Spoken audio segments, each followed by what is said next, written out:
여러분 안녕하십니까? 뉴스데스크 제주입니다. 제주에서는 오늘 하루 코로나19 확진자가 12명 추가돼 누적 확진자 수가 2,593명으로 늘었습니다. 신규 확진자 가운데 4명은 도내 확진자의 접촉자, 5명은 다른 지역 확진자의 접촉자와 입도객으로 나머지 3명은 감염 경로를 조사하고 있습니다. 또 확진자 2명은 집단 감염 사례인 제주시 학원 확진자로 관련 확진자는 64명으로 늘었습니다. 내일부터 도내 학교의 등교 수업이 일부 완화됩니다. 제주도교육청은 고등학교 3학년 학생과 교직원의 백신 접종이 마무리되면서 내일부터 2주 동안 학생 수 500명 이상 고등학교는 현재 3분의 1 등교에서 3분의 2 등교로 완화한다고 밝혔습니다. 또 500명 이상 중학교와 초등학교는 3분의 1 등교를 하고 500명 미만 학교와 특수학교, 유치원 등은 학교 자율 결정으로 전체 등교가 가능합니다.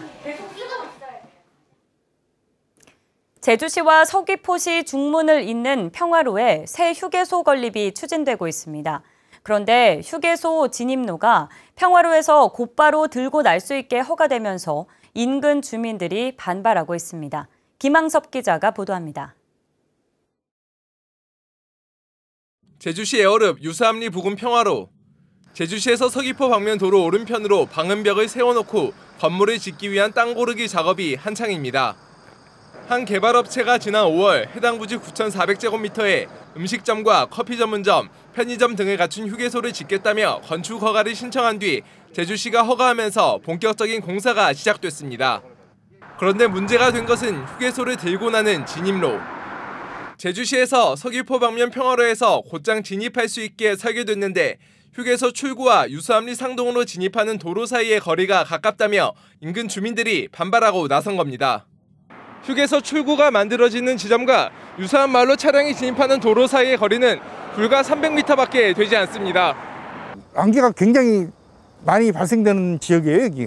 굉장히 여기 위험 부담이 많아요. 그냥 이거 없어도 문제가 있는데도 이거 출구가 나갈 데는 있으면 굉장히 위험 부담이 많다 이겁니다.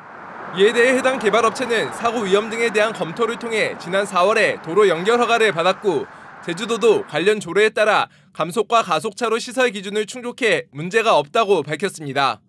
평화로 본선에서 진입하는 부분에 감속 구간, 가속 구간에 대한 위험성에 대한 부분은 저희가 평가의 검증을 지금 당초에 우리 법적으로 기준보다도 더 이렇게 좀 길이도 넓게 해서 했는데 어쨌든 지역 주민들이 지금 요구사항이 좀 있어서 저희 내부적으로 잘 검토를 해서. 하지만 주민들은 도로 연결 허가 과정이 석연치 않다며 제주도 감사위원회에 감사를 청구해 적지 않은 진통이 예상됩니다. MBC 뉴스 김항섭입니다. 이도 주공 1단지 아파트의 재건축 사업이 도시계획위원회 심의를 통과했습니다. 제주도 도시계획위원회는 지난 27일 이도 주공 1단지 아파트의 재건축 사업에 대해 아파트 진입도로 개선 방안을 검토하고 체육시설, 도서관 등 공공시설 운영 관리 방안을 마련하라고 주문하며 조건부 동의 결정을 내렸습니다. 이도 주공 1단지 아파트 재건축 사업은 지하 4층에 지상 14층, 14개 동 899세대로 추진되고 있습니다. 제주도의원 선거구 획정 권고안이 내일 발표됩니다. 제주도 선거구 획정위원회는 내일 오후 온라인 브리핑을 통해 도의원 정수 3명을 추가하는 내용의 권고안을 발표할 예정입니다. 이번 증원안은 아라동과 애월읍을 2곳으로 나눠 도의원 2명을 늘리고 비례 인원을 1명 추가하는 내용인데 인구 정수에 미달하는 제주시 한경 추자면과 서귀포시 정방 중앙 천지동 선거구는 통폐합돼야 합니다.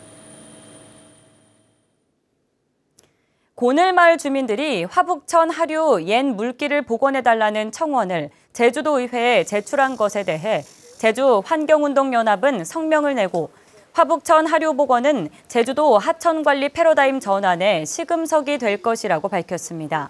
이들은 제주도의회와 제주도가 주민들과 머리를 맞대고 성의 있는 자세로 화북천 옛물길 복원을 위한 해법을 찾아야 한다며 이제는 하천 정비를 중심으로 한 토목 위주의 개발보다는 하천 복원에 초점을 맞춰야 한다고 강조했습니다. 건물에 부딪혀 다친 물수리 한 마리가 치료를 마치고 자연으로 방사됐습니다.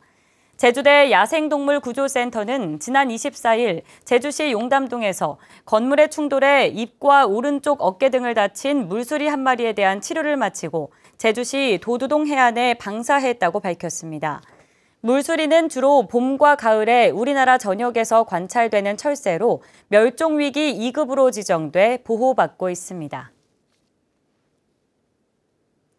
더불어민주당 오영훈 의원이 다음 달 1일 국회에 제출될 정부 예산안에 4.3 보상금 1차 연도분이 포함될 것이라고 밝혔습니다. 오영훈 의원은 위자료를 보상금으로 바로잡고 보상금 금액 기준과 심의위원회 구성, 유족의 범위를 5촌 이내로 확대하는 보완 입법을 협의 중이며 최근 전해철 행정안전부 장관을 만나 공감대를 이뤘다고 페이스북을 통해 밝혔습니다. 한편 오 의원은 코로나19 확진자와 동선이 겹쳐 검사를 받고 음성 판정은 받았지만 다음 달 1일까지 자가 격리합니다. 제주 지역의 재정 자립도가 전국 평균보다 낮은 것으로 나타났습니다. 행정안전부에 따르면 제주도의 재정 자립도는 38.7%로 나타났습니다. 뉴스를 마칩니다. 고맙습니다.